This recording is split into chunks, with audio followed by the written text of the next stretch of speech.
আমরা প্রতিদিন যে জুতো পরি সেটা কিন্তু খুব সাধারণ একটা জিনিস, তাই না?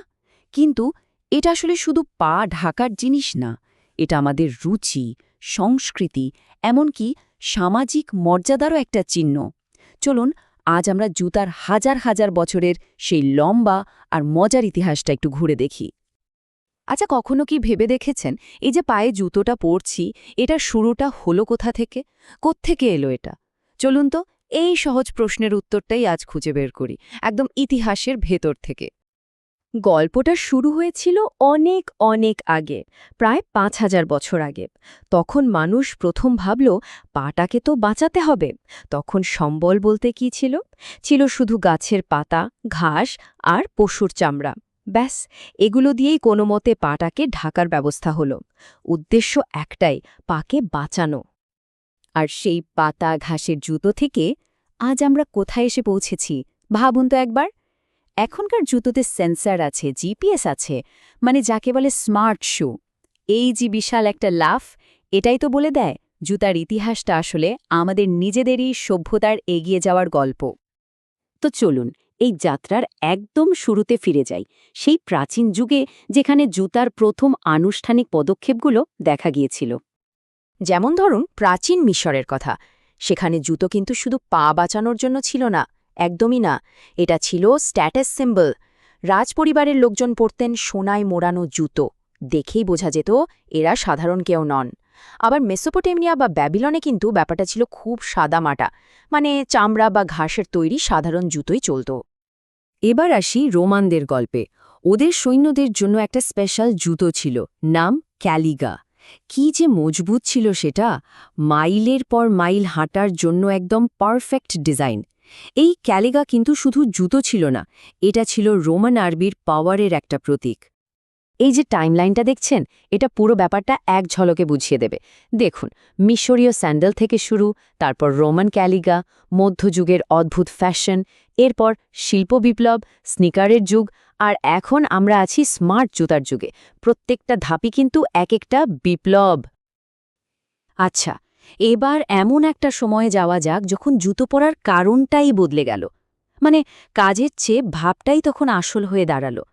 জুতো হয়ে উঠল শিল্প আর স্ট্যাটাসের প্রতীক।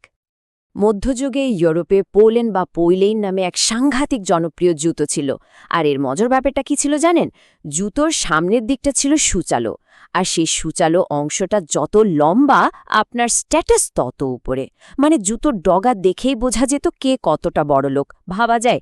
ওগুলো পরে হাঁটা চলাই তো একটা বিরাট ব্যাপার ছিল, আর এটাই তো বোঝাতো যে তাদের কোনো কাজ করার দরকারই নেই। মধ্যযুগের এই ফ্যাশনের পর জুতার ইতিহাসে আসল গেম চেঞ্জার হয়ে এলো শিল্প বিপ্লব। এটা জুতার পুরো দুনিয়াটাকেই ওলটপালট করে দিল। কিভাবে হলো? খুব সহজ, মাত্র ৩টে ধাপে। প্রথমে এলো মেশিন, মানে যান্ত্রিক প্রযুক্তি। তারপর কারখানায় শুরু হলো মাস প্রোডাকশন, মানে শয়ে শয়ে জুতো তৈরি হতে লাগলো। আর ফল ফল হলো জুতোর সবার জন্য অ্যাভেলেবল হয়ে গেল। আর শুধু বড়লোকদের জিনিস রইল না, সাধারণ মানুষও কিনতে পারল।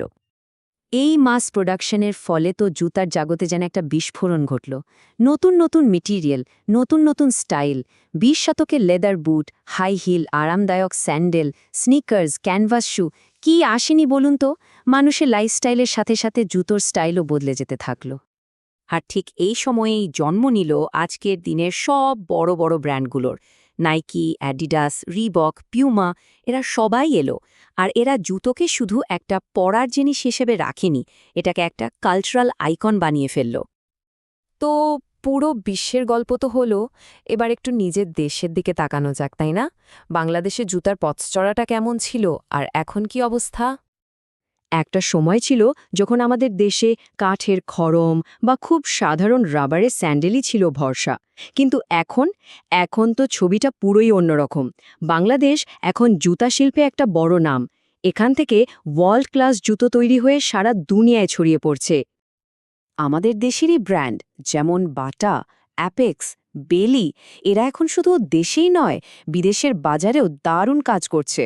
এটা কিন্তু আমাদের দেশের জন্য বিরাট একটা গর্বের বিষয়। আচ্ছা, ইতিহাস তো অনেক হলো, এবার একটু বর্তমান আর ভবিষ্যতের দিকে তাকাই। আজকের জুতো কেমন, আর সামনে কি আসতে চলেছে? এই টেবিলটা দেখলে পুরো ব্যাপারটা একদম পরিষ্কার হয়ে যাবে। প্রাচীন যুগে জুতো ছিল সুরক্ষা আর স্ট্যাটাসের জন্য। মধ্যযুগে ফ্যাশনটাই আসল ছিল। আধুনিক যুগে এসে ফ্যাশন আর কাজ দুটোই দরকার। আর ভবিষ্যৎ হল টেকনোলজি আর সাস্টেনেবিলিটির। ভবিষ্যতের জুতো কিন্তু আরও অনেক স্মার্ট হতে চলেছে। এমন সব মেটেরিয়াল দিয়ে তৈরি হবে যা পরিবেশের কোনো ক্ষতি করবে না। ভেতরে থাকবে সেন্সর, জিপিএস ট্র্যাকার, এমনকি এমন জুতো আসবে যা আপনার পায়ের মাপ অনুযায়ী নিজেই ফিট হয়ে যাবে। দারুণ ব্যাপার, তাই না?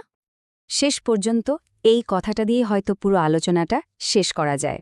ভাবুন, এক টুকরো চামড়া থেকে শুরু হয়ে আজ জুতো একটা টেক ডিভাইস হয়ে গেছে। এটা আসলে আমাদের সভ্যতার এগিয়ে চলারই একটা প্রতীক। আমাদের আজকের আলোচনা এখানেই শেষ, কিন্তু একটা প্রশ্ন থাকলো, টেকনোলজি আমাদের এই রোজকার পরার জুতোটাকে আর ঠিক কতটা বদলে দেবে? এর সম্ভাবনা কিন্তু অফুরন্ত।